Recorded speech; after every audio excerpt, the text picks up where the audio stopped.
दोस्तों नमस्कार। आज इस वीडियो में हम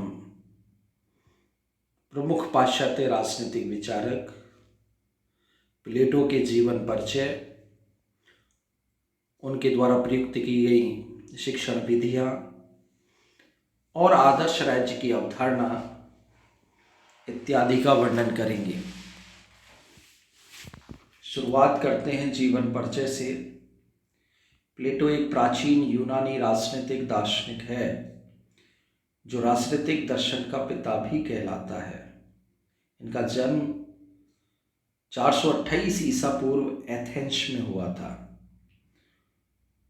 एथेंस यूनान का एक प्रांत था जो वर्तमान में ग्रीस कहलाता है। प्लेटो का वास्तविक नाम एरिस्टोक्लीस था। प्लेटो सुकरात का शिष्य है। सुकरात के द्वारा उसे प्लेटो नाम दिया गया है। एक अन्य मान्यता भी है कि प्लेटो के शारीरिक शिक्षक के द्वारा उनके कंधे चौड़े होने के कारण उन्हें प्लेटो नाम दिया। तो इस प्रकार प्लेटो नाम के संबंध में सुकरात और उनके शारीरिक शिक्षक दोनों के बारे में कथन प्रचलित है। प्लेटो ने सुकरात के विचार सद्गुण ही ज्ञान है से प्रभावित होकर अपने समस्त विचार प्रकट किए हैं। सुकरात के इस विचार के अनुसार कि प्रत्येक व्यक्ति जो ज्ञानी है वो सद्गुणी है और सद्गुण जिसको प्राप्त है उसे ज्ञान प्राप्त है, और यदि ऐसा व्यक्ति सद्गुणी ज्ञानी दार्शनिक राजा बनेगा तो उसका जो प्रमुख विचार है आदर्श राज्य की स्थापना करना, उसकी स्थापना करने में वो सफल होगा।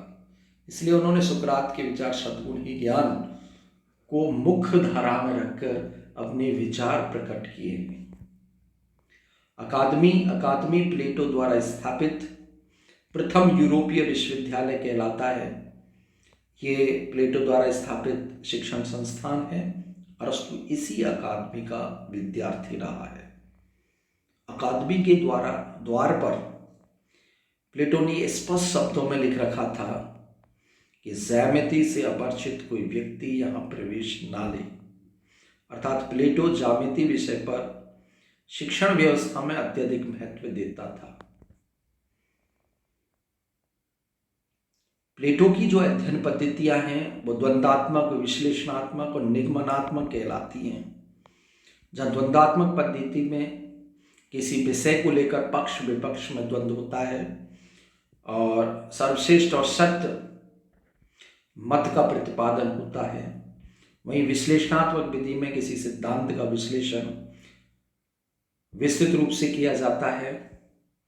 निगमनात्मक पद्धति में सामान्य से विशिष्ट की ओर अध्ययन किया जाता है, अर्थात एक सिद्धांत का पूर्व में निर्धारण किया जाता है और फिर विभिन्न उदाहरणों के द्वारा उस सिद्धांत को सिद्ध किया जाता है। इस प्रकार प्लेटो के आदर्श राज्य, दार्शनिक राजा, न्याय संबंधी विचार निगमनात्मक पद्धति के द्वारा ही स्थापित किए गए हैं। प्लेटो के समस्त चिंतन का यदि हम मुख्य उद्देश्य देखें तो वो एक ही है कि एक आदर्श राज्य या एक न्यायपूर्ण आदर्श राज्य की स्थापना कैसे हो।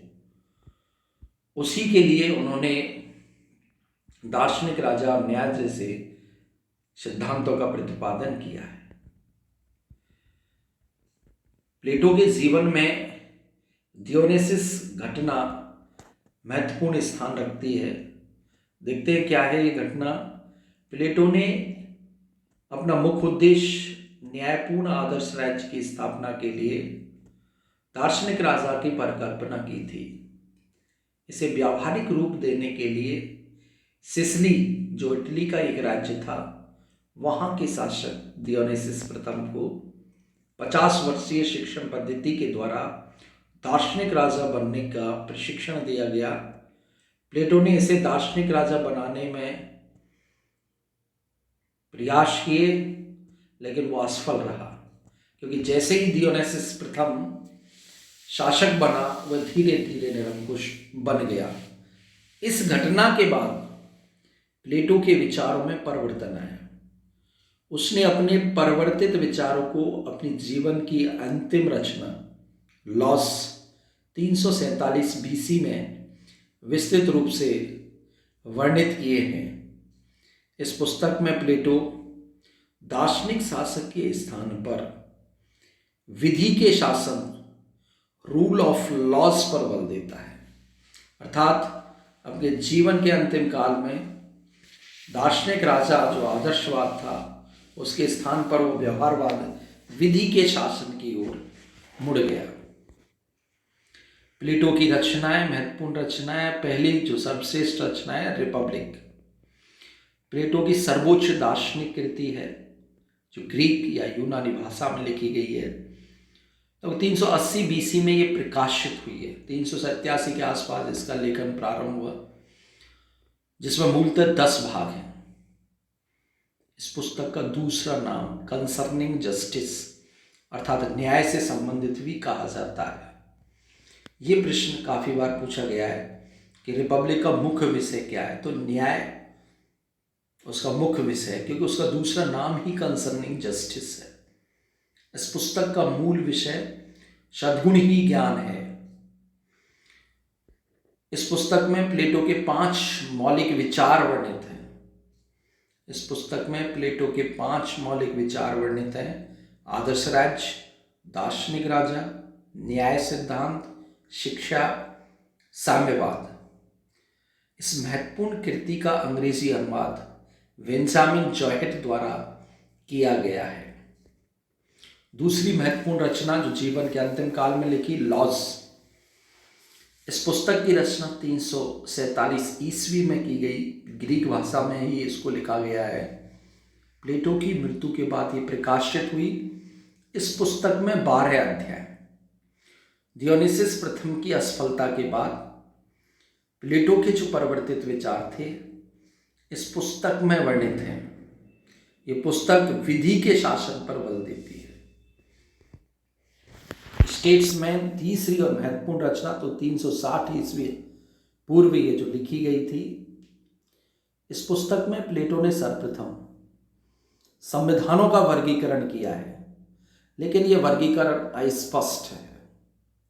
इन 3 महत्वपूर्ण रचनाओं के अलावा प्लेटो, मीनो, सोफिस्ट, प्रोटोगोरस, फिलवस, अपोलॉजी जैसी उनकी अन्य विषयों पर लिखी गई महत्वपूर्ण रचनाएं हैं।